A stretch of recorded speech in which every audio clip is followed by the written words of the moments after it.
minority in Parliament calls for thorough investigation.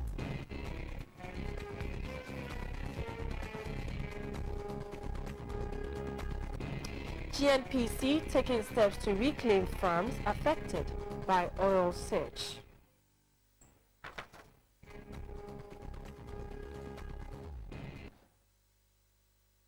And firms around the globe are hit by major cyber attack.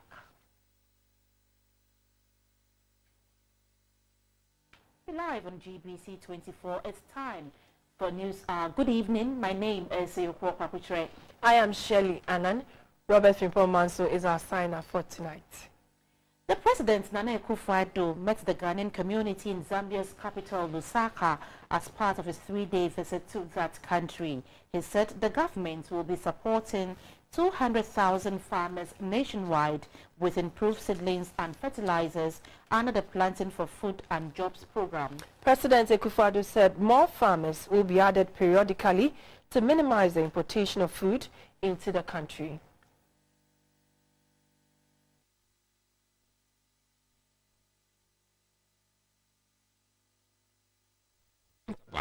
President Edgar Lungu.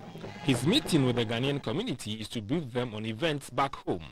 The community was happy to see the president since he is the first Ghanaian president under the Fourth Republic to visit Zambia. President Akufo-Addo mentioned the commencement of the free SHS in September, one district, one factory, and the revival of the national health insurance as some of the fulfillment of his campaign promises. President Akufo-Addo said he is committed to the agriculture sector to make Ghana food sufficient. We've cut fertilizer by some 50%, the price. We're introducing improved seedlings into the scene. And most importantly of all, we're now aligning extension officers for agriculture. Can you believe, in the last 5 years, colleges of agriculture have not been able to produce one graduate to be employed in the public sector. There are over 3,000 young Ghanaian graduates of agriculture who are sitting at home twiddling their thumbs. The public sector cannot employ them.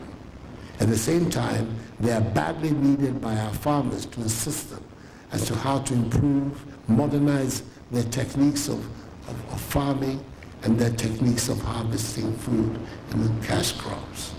So one of the decisions, the most important decisions that we've taken, is to begin to employ these extension officers. 1,200 of them have been accommodated in this year's budget. The projection is that another 2,000 next year.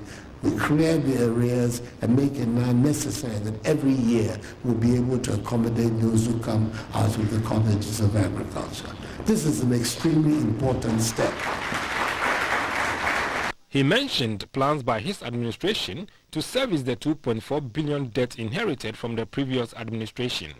Between now and August, they intend to issue an energy bond for some $2.5 billion, roughly of 10 billion cedis, to be able to retire the energy debt. Not only will it retire the debt and free the area up for further investment, but it will also help shore up liquidity of our banks, because many of these debts are debts to the local banks, and which have put their liquidity positions in a great deal of jeopardy. So we'll be killing two birds with one stone. I think that when that process is over, we are going to see a much stronger energy sector in Ghana, and therefore more secure power for our enterprises as well as for our domestic consumption.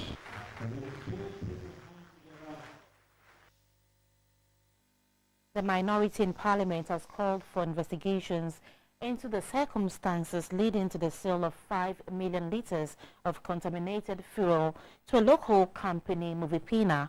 The sale, according to the NDC members of Parliament, was carried out by the bulk oil storage and transportation company BOST. The transaction is alleged to have cost the country over 14.25 million Ghana cedis. At a news briefing in Accra, the NDC called for the removal of the chief executive of BOST, Mr. Alfred Obin Boateng, from office.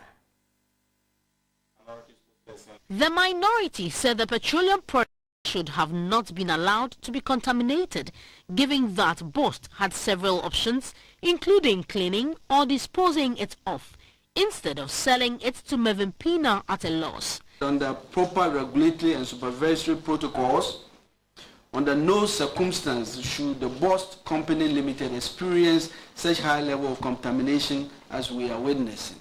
The question to ask is what led to the contamination of these products in the first instance? Why was the particular tank in question not properly discharged and cleaned before the intake of the fresh fuel, which led to the contamination? The norm and practice is that when such contamination occurs, corrective treatment of these products are undertaken by the Tema refinery through blending. Why did Bost not arrange with Tor for the treatment of this particular fuel? The team called for full information into the sale. The claim by Bost that this contaminated product was sold at the competitive ex-depot price is false and cannot be justified. One was the competitive bidding process initiated, who were the companies that participated. The evidence available confirms that Movipina Company was the only company Bost dealt with in the sale of the contaminated product in a sole source transaction. The ranking member on Mines and Energy, Mr. Emmanuel Amakofibua, called on the government to, as a matter of urgency, withdraw the contaminated fuel from the market to save the consumer. The resultant effect will mean damage to vehicles' engines and its accompanying side effects to the innocent Ghanaian consumer. And I think we can't even put a price tag on the damage of this singular act. How many vehicles will be damaged? How many vehicles will be taken to the shops? What is the cost? They also said the Chief Executive Officer of Bost, Mr. Alfred Obeng Boateng, should be made to step aside immediately. A sculptor has discovered a 20-hour per day system known as the metric time. The inventor, Mr. Joseph Wilson Akwa, aged 74, hails from Inyan Abonyinum in the Central Region. He says the system he seeks to pioneer is measured in units of 10 and simplifies calculation. The system contradicts the British imperial system currently in use. When clocks were invented, the medical profession used it to count the pulse of patients. Hence, it was established that the normal heartbeat of a human being is 72 beats per 60 seconds of the non-metric time. However, dividing 360 degrees by 72 will result in 5, which is the limit for metric unit. The metric time system was derived from the fundamental metric unit. According to Mr. Joseph Wilson Akwa, a professional sculptor and the inventor of the metric time system, his research was triggered upon realization that the Greenwich meridian passes through the equator in Tema in Ghana. This to him makes Ghana the center of the earth, but for some unknown reasons, it ended in Dunkirk in France instead. When this imperial system was being based, when they were trying to create the time, they rearranged the hours, or which is governing the days. The hours are not sequential. They follow arbitrary. But on the other hand, the metric time, it goes sequentially. Monday, Tuesday, Wednesday, Thursday, Friday, Saturday, and Sunday. Now, how did it become descending? If by ascending, Monday, Tuesday doesn't give the 20-hour metric, then you go from Monday, Sunday, Saturday, Friday, Thursday, Wednesday, Tuesday, and that's 7 days. And it goes, which is 20 hours exactly. The next hour, which is 1, goes to the next day, the first day of the week. Mr. Wilson Akwa argues that the 24-hour per day British imperial non-metric system is arbitrary and non-sequential, which is contrary to the 20-hour per day metric time that follows the universal sequence of the 7 days in a week in a descending order. His theory that seeks to explain the metric time is known as Akwa's theorem of ruling by controlling. The metric system was asked by the French Academy of Arts and Sciences that they wanted a measurement, weighted measure, that relate to all. It doesn't vary. They all must be the same. And so if I take a cube of water, 10 centimeters cube, and I melt it, I still get a liquid of the same amount of this thing. Then when I boil it, the gas will be the same. But on the other hand, the imperial is never so. 12 inches, what is 12 inches? 12 inches, 1 foot. What kind of foot?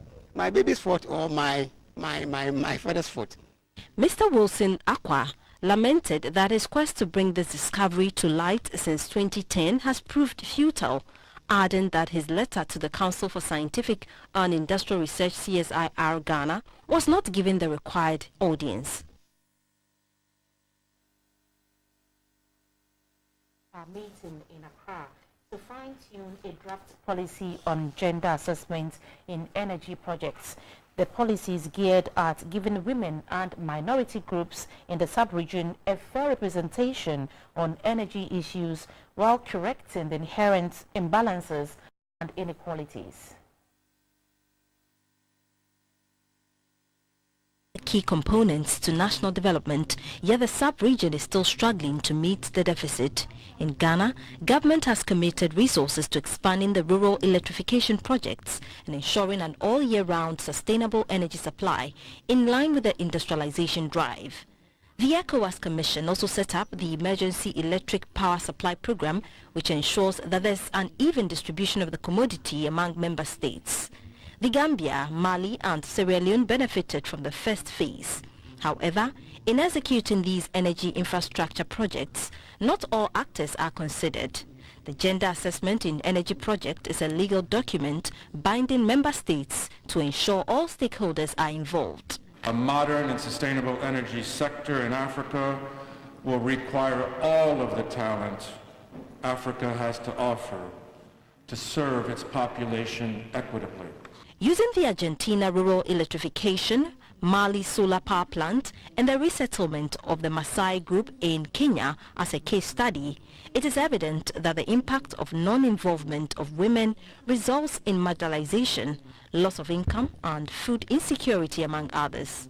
This document outlines minimum conditions for member states to consider before project developers are granted permission to implement energy infrastructure projects in communities. The document therefore outlines requirements for conducting gender assessment in communities where projects will be cited or will be impacted by the projects.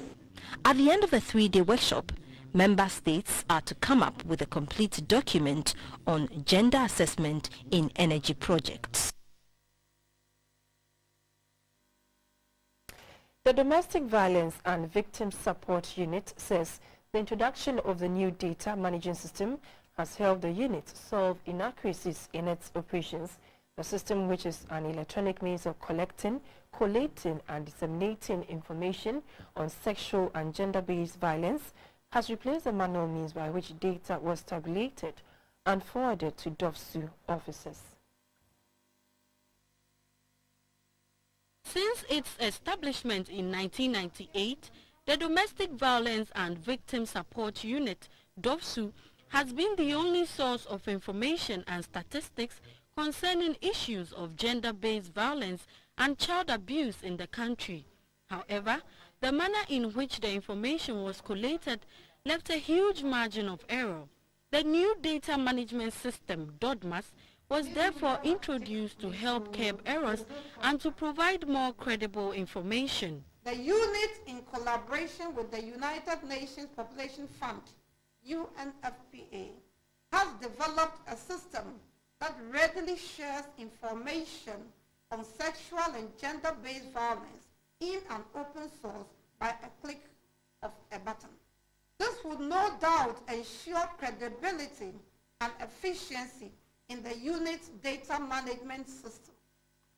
A consultant from the United Nations Population Fund, Mr. Senanu Agbozo, said under the system, crimes are properly classified and information is easily accessed. We have automatic error checking. So when there is an over entry, etc., you see it. Now, in terms of data tabulation, at first, at least 3 days, but now Within 30 minutes, we are done. Also, information can be accessed on the web page of DOFSU on the website of the Ghana Police. The Paramount Chief of Tepa and Ashanti, Nana Eduse Triniwa Ampim, has advised the Member of Parliament for Ahafo North, Mr. Suleiman Adamu Sanid, and the District Chief Executive for Ahafo North, Madam Martha Pia Nyantechi, to see the opportunity given them by the President, Nana Akufo-Addo, as an avenue for service, but not to lord it over the citizenry. He said the positions they currently occupy are to advance public interest and not for personal fortunes.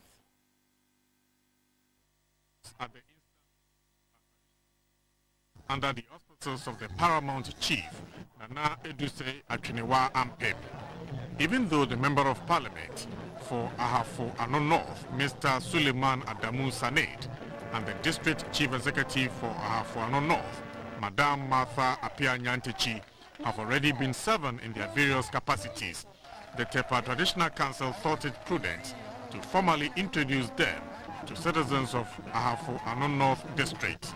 Among dignitaries that graced the occasion were Mr. Peter Nafi Mensah, former Ashanti Regional Minister, former MP for Ahafo North, Mr. Kwesi Edusei, and Ashanti Regional Police Commander, DCOP Ken Yeboah. The occasion enabled people from all walks of life in the Ahafo North District to pay homage to the Paramount Chief of Tepa, Nana Eduse Triniwa Ampim. The Member of Parliament for Ahafo North, Mr. Suleiman Adamu Sanid, and the District Chief Executive for Ahafo North, Madam Martha Apia Nyantechi, took turns to assure the chiefs and people of their commitment to further enhance socio-economic transformation of the area. The Paramount Chief of Tepa, Nana Eduse Triniwa Ampim, advised the Member of Parliament and the District Chief Executive to see the opportunity given by the President, Nana Dankwa Akufo-Addo, as an avenue for service which should be discharged in humility.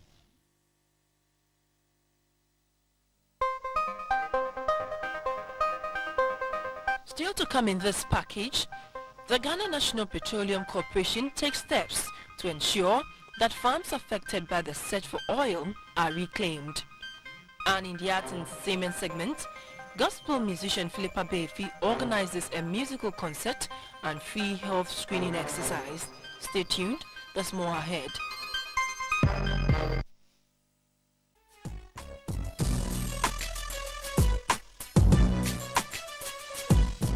My name is Morris Ogbete. Got latest from the world of business. We start off from Nigeria, where African World Airlines, a registered Ghanaian private airline, has begun daily flight from Kotoka International Airport to the Nnamdi Azikiwe International Airport in Abuja, Nigeria. This is the airline's second sub-regional route after it launched the Lagos route from 3 years ago. Africa World Airlines started operations in Ghana with domestic flights to Kumasi. The company then increased its domestic flights to Takoradi, Sunyani and Tamale in the northern region. In 2013, Africa World Airlines started the Accra-Lagos route, flying once a day. Now, the airline flies 5 times daily to Lagos, an indication of growth in its operations. According to the managers of the airline, the experience gained over the past 3 years has positioned it to deliver services on other routes in the sub-region, hence the launching of the Abuja route. The Deputy Minister for Aviation, Mr. Kwabena Saida Akumensa, and other directors of the ministry were part of the maiden flight of Africa World Airlines to the Nnamdi Azikiwe Airport in Abuja. The 1.5-hour flight will see Africa World Airlines flying the Accra-Abuja route daily on weekdays. As our name says, Africa World Airlines, touching Africa, touching the world. So we are here to touch Nigeria, and we are here to give good service to represent the brand called Africa World Airlines. With what we've been doing, we extended it to Nigeria, and we are going further into West Africa. The next time you see us further into West Africa. The representative of the Nigerian Aviation Ministry, Mr. Teya Gregory, said the Nigerian aviation industry will assist the airline to operate efficiently.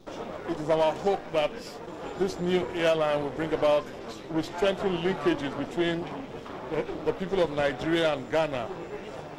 On behalf of the Honorable Minister of State Aviation, the Permanent Secretary, I would like to welcome Ava to Abuja, Nigeria, and I wish you safe operations in Nigeria.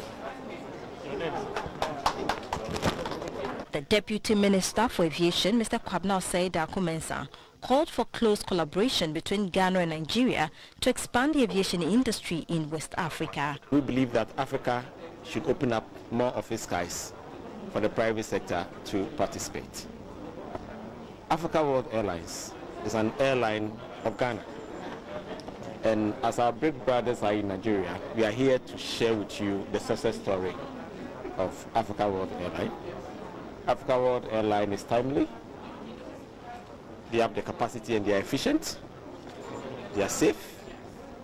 And we believe that when you patronize African World Airlines, you'll not be throwing your money away. Directors of the Africa World Airlines say the focus at the moment is to bring in new bigger aircrafts to augment operations and service other routes in West Africa. But the long-term plans is to fly outside West Africa and the African continent. And still in business, the Ghana National Petroleum Corporation is taking steps to ensure that farms destroyed by the search for oil are reclaimed. The Chief Executive, Dr. K.K. Sapon, said the formation of cooperatives by the farmers will ensure that this is done. By linking these farmers to specialized markets like the fair trade markets, like sustainable markets, organic markets, so that they can earn good money. This we can do through cooperatives, organizing them into cooperatives, helping them to organize into cooperatives. And I think that facilitation role will be done. We think that the money we put into corporate social investment will be better used if we help these disadvantaged or vulnerable people to redeem their dignity and do something worthwhile. And so in 2012, the Ghana Export Promotion Authority projected that by 2017, earnings from foreign exchange will increase by $2 billion to $5 billion annually. But last year, foreign exchange from the sector was far below expectation due to economic challenges in Europe. The Ghana Export Promotion Authority say the way out is to re-strategize. Export Promotion Authority projected by 2017 foreign exchange earnings for the sector will hit the $5 billion mark. However, in 2015, earnings from the sector was $2.5 billion, and in 2016 it dipped to $2.4 billion. The drop in revenue was attributed to the slump in economic growth in the EU market, which absorbs more than 50% of non-traditional exports from Ghana. Also, the ban on some vegetables contributed to the decrease in the volume of exports of non-traditional commodities. These developments are pointed that a $5 billion target for 2017 can hardly be achieved, and that informed the latest meeting at PDRC. The PDRC meeting brought together former chief executives of the Ghana Export Promotion Authority, custom officials and exporters. High on the agenda was how to meet standards in the EU market, packaging and ensuring that custom procedures are flexible but efficient to facilitate trade. The Deputy Minister for Trade and Industry, Mr. Carlos Ahinkra, indicated that bottlenecks facing the export of produce are many, but government will roll out policies that will mitigate them. The Chief Executive Officer of the Ghana Export Promotion Authority, Madam Gifty Klenem, indicated that the lack of good roads in most of the production centers across the country affect the export market and appealed to the Roads and Highways Ministry to fix these roads. The local government, I think their core function is to make sure that they provide a support system at the district level to enhance or encourage local and foreign investors.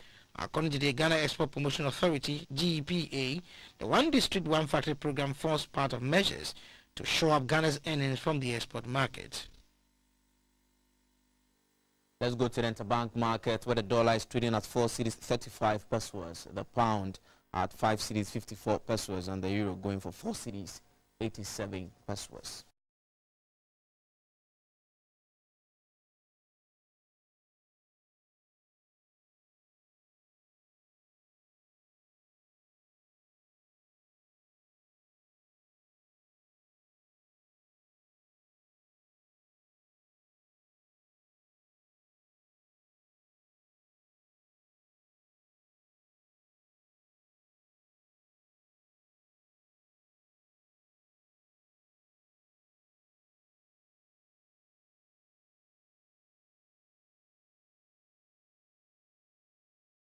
We also bring you latest prices of major commodities on the international market.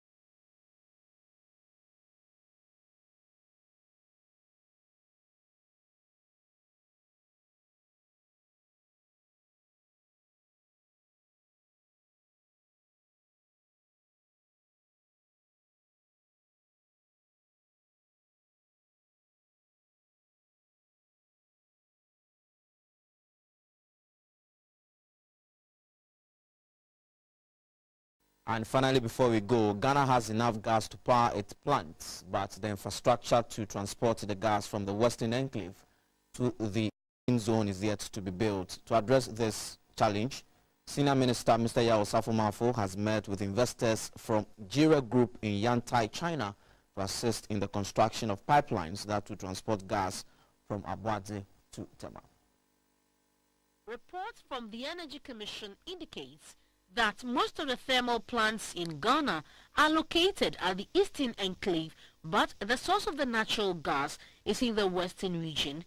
This makes it difficult for these plants to operate if gas from Nigeria runs short. And in April 2017, the Jerry Group and the Ghana National Gas Company, JNCC, signed a project implementation agreement for the Abuadze-Tema natural gas transportation pipeline and gas infrastructure. The Jerry Group is responsible for the design, financing, construction, operation, maintenance and management of the project. The project is being done under a 15-year build, operate and transfer BOT mode.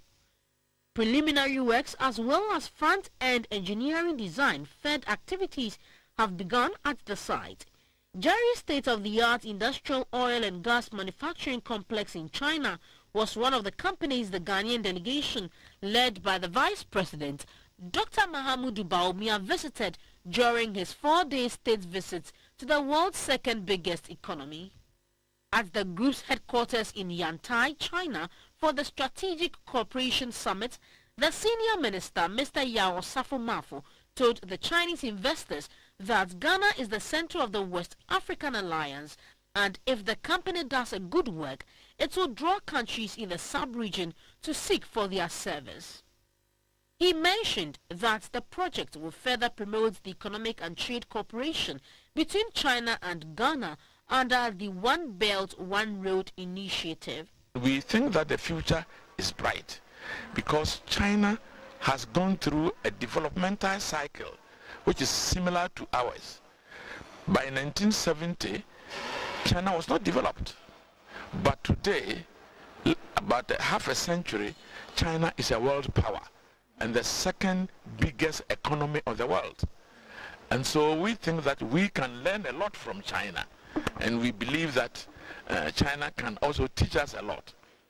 And we coming from Africa, it's also very important to China because Africa is a future market.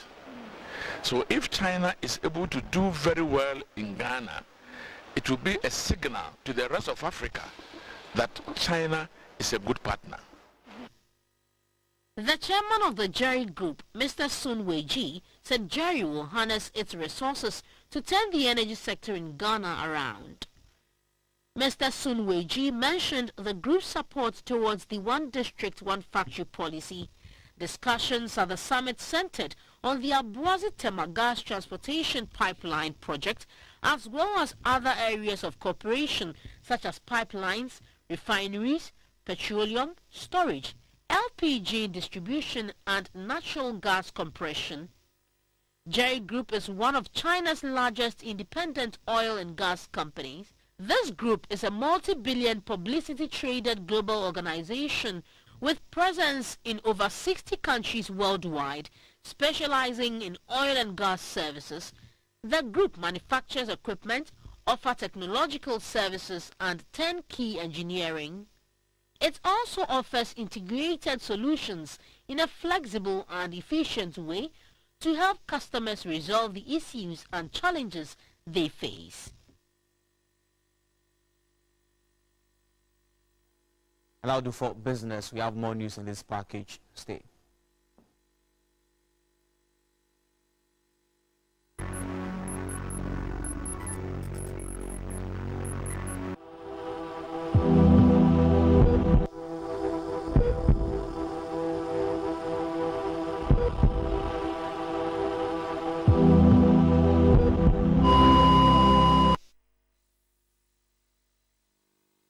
Clubfoot is a birth defect in which the foot is twisted, out of shape or position. In most cases, the front of the foot is twisted downward and inward, while the heel is turned inwards. The health desk has more. Kofi is among the many little babies suffering from clubfoot, a congenital deformity of the foot, which is detected at birth or even at 16 weeks of pregnancy. It develops as a result of abnormal development of a baby's bone, ligament and muscles while in the womb. It is one of the most common orthopedic deformities in children. According to health experts, the cause is unknown, but appears as a result of several factors, with genetics playing a role. It affects both legs, thus bilateral clubfoot or one leg lateral clubfoot condition. The condition severely twists the foot downward and inward, making walking difficult or impossible. Like baby Kofi, which we call him for the purpose of this report, he was born a preterm baby and diagnosed with a clubfoot. His mother, Portia Infum, had no idea what this condition was, but with the help of physiotherapists and orthopedic surgeons, baby Kofi is now walking well without any deformity. We started from POP and then to the brace, and then now he's free, so like he uses the brace at night. What do you tell me about this? I urge them to go to the hospital anytime they see that they're having a problem with their child. Unlike baby Kofi, who has the lateral clubfoot condition, 1-year-old Nana Kwame has the bilateral clubfoot condition. His condition was detected just a day after birth, and he is also walking well after a series of treatment. The whole procedure is gradual. You wouldn't get the results automatically from the casting through to the bracing, and the bracing is very important. Otherwise, the whole thing can relapse. That's very key.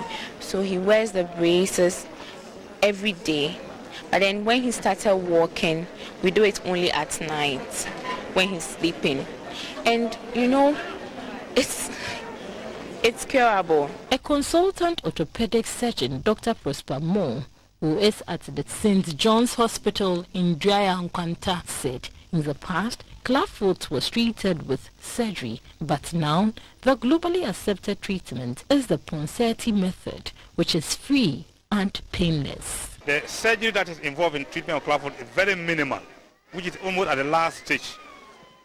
It's all about applying the POP. I don't know whether you know what called a plaster white thing that we use normally. You see it on the broken legs. We manipulate the foot and cast it, and then we do it every week. And then after 4 to 5 weeks, you see that the foot is almost normal. And then we do a small surgery we call a tenotomy. And then afterwards, we put the feet in a special brace. These are braces, a metal bar with 2 shoes connected. And the purpose of the brace is to maintain the feet, so the feet will remain normal until the child gets to the age of 4 years. It is known that after 4 years, it's not likely that the feet will relapse. But before 4 years, if you don't use the braces, these feet can relapse. So that's very, very critical. So we have 2 phases.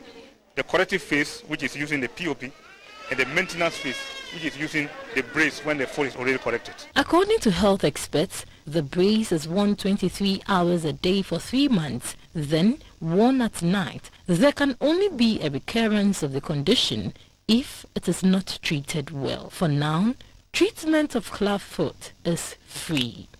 For GBC24, Mavis Ofer Champon reporting.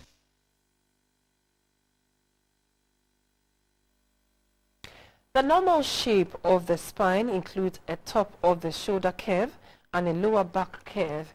Any problem with the spine leads to serious health challenges, which in the long term affects a person's movement or sense of touch. We take a look at scoliosis. Scoliosis is an abnormal curvature of the spine. This condition causes the spine to curve from side to side or in an S or C shape. It is often diagnosed early in a child's life. Common causes whence they can be pinpointed are birth defects, neurological abnormalities, and genetic conditions, thus present at birth, of which the disease becomes prominent during the adolescent stage of one's life. Often, it is as a result of the non-formation of the bone or the poor segmentation of the bone. According to a neurosurgeon at the Focus Orthopedic Hospital, Dr. Kojopoku Yankee, early detection and treatment is important. They are present at birth because it's something you are born with. The bones didn't form well or they didn't segment well, so you are born with it. However, it may not become prominent until as you grow, especially during the period of your growth spurt in the adolescent period. Then as the person begins to grow very fast, then these deformities come to the fore and then they begin to show. What really occurs is that one side of the spine grows more than the other. So you have unequal growth and then you begin to develop a curvature in your spine. There can be other causes of scoliosis. Patrick Adoma Asamoah, a 23-year-old, is suffering from scoliosis. At age 18, the symptoms of the disease started showing, and this made him drop out of school. Though he has completed his secondary school education and hoped to further save, his plight is a hindrance. He needs support to enable him to undergo surgery. I'm pleading to the general public to help me get my strength again. Doctor said I should be operated, otherwise I will paralyze. Patrick needs 56,700 Ghana cedis to enable him to undergo surgery. All assistance can be sent to Ghana Commercial Bank, account number 13010202586, account name Emmanuel Adoma Asamoah, branch Tantra Hill, or it can be sent to mobile money number 0249 806 831.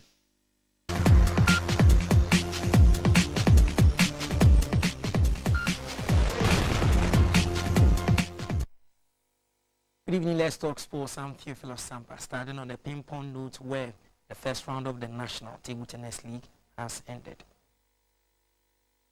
Sunday 9th, Felix 10.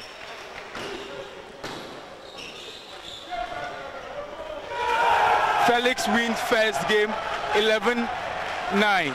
The first round of the National Table Tennis League ended at the Sports Hall of the Accra Sports Stadium. The highlight on the day in the men's category was a crack-up between second placed and defending champions Immigration Service and third place Smartline at MFs. What made the game more exciting was the fact that both teams had 40 points and a win for either side would close the gap on leaders Tesano Spinners.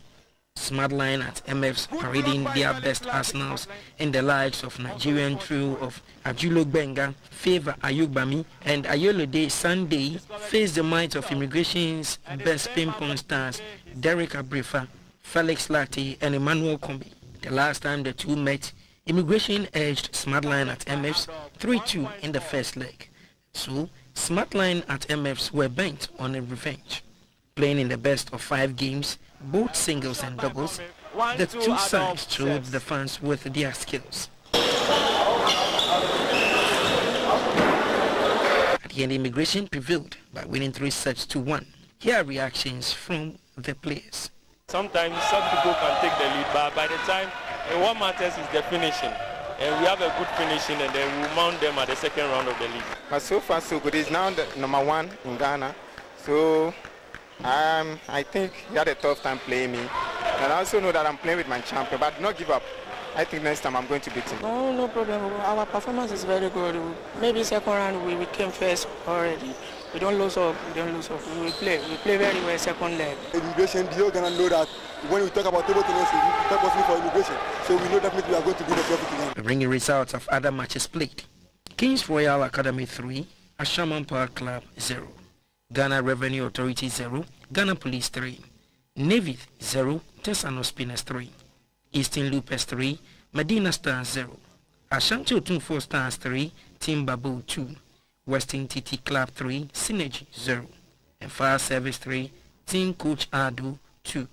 Here are the standings of the teams after the first round of matches. Tesano Spinners occupied the summit with 48 points. Ghana Immigration Service has 46 points. Smart Line at MFs 44 points.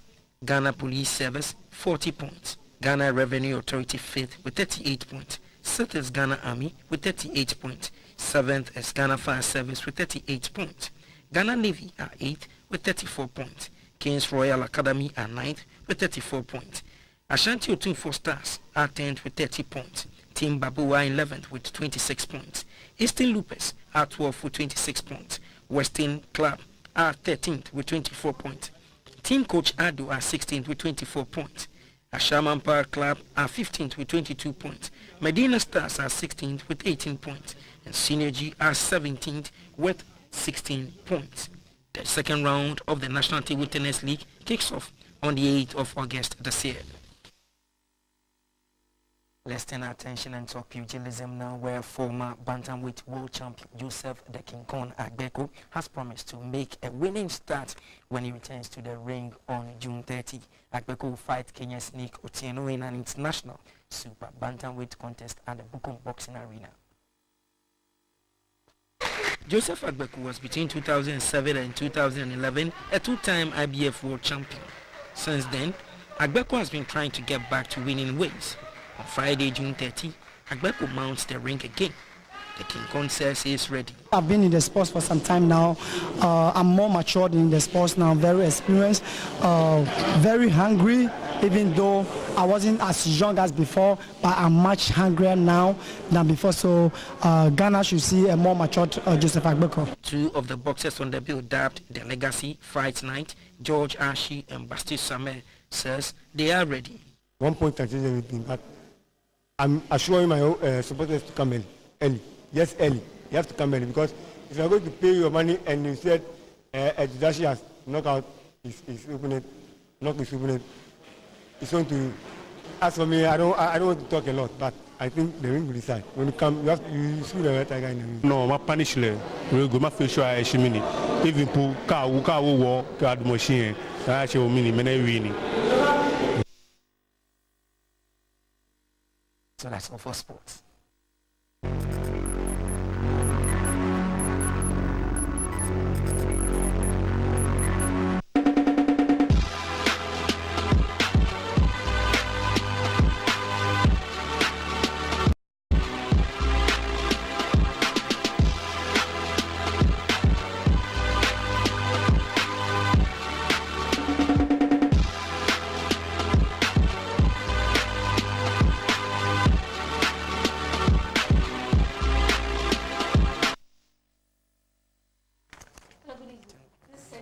Brought to you by Cowbell. My name is Valaidan. So, gospel musician Flipper Baithy has organized a musical concert and free health screening at the West Hills Mall in Accra. Dubbed How Well Are You? It is aimed at educating Ghanaians on the essence of adopting healthy lifestyles. The gospel singer Philippa Baithy has her latest track enjoying airplay on television. The aim of the screening and health talk is to educate market women on the need to go for regular medical checks due to the nature of their job and also know their health status. The exercise is in collaboration with the Ministry of Health. The first edition was spiced with musical performances.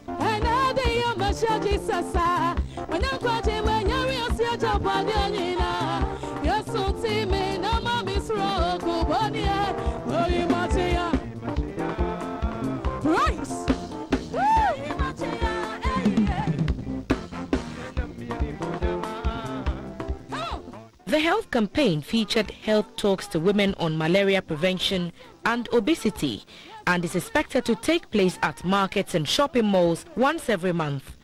Philippa Befi said she is currently working on several other human-centered projects. This is a whole big project. You know, our target is the markets, because we believe that the market is an economic place that entails a lot of people. Farmers, market women, and people who go there to buy. So that one, apart from that, to the malls, is a whole big project that we cannot maybe do this and do other projects as well. But for now, this is the project we are embarking on. How well are you? Beneficiaries were grateful for the health tips.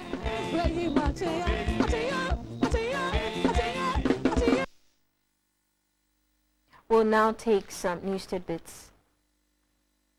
Has sent tweets to some of the world's most powerful men to talk about their commitment to education in the developing world. Some world leaders have responded.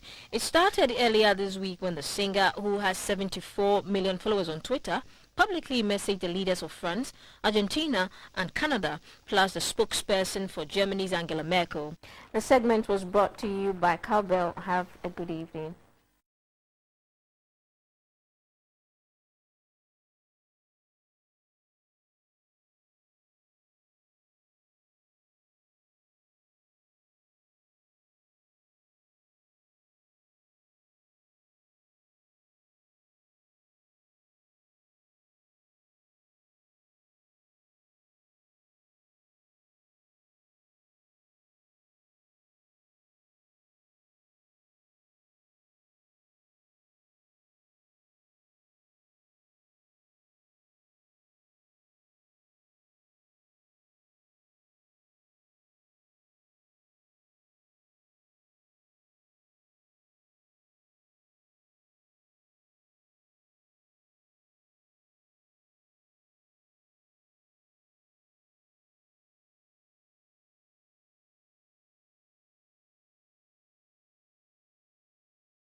Thanks for watching the weather update, and from us here at Winco Ghana and GMET, we wish all Muslims Baraka de Sallah. And that's all we have by way of news for now. Thank you so much for watching. Bringing news tonight at 10 p.m. Good evening.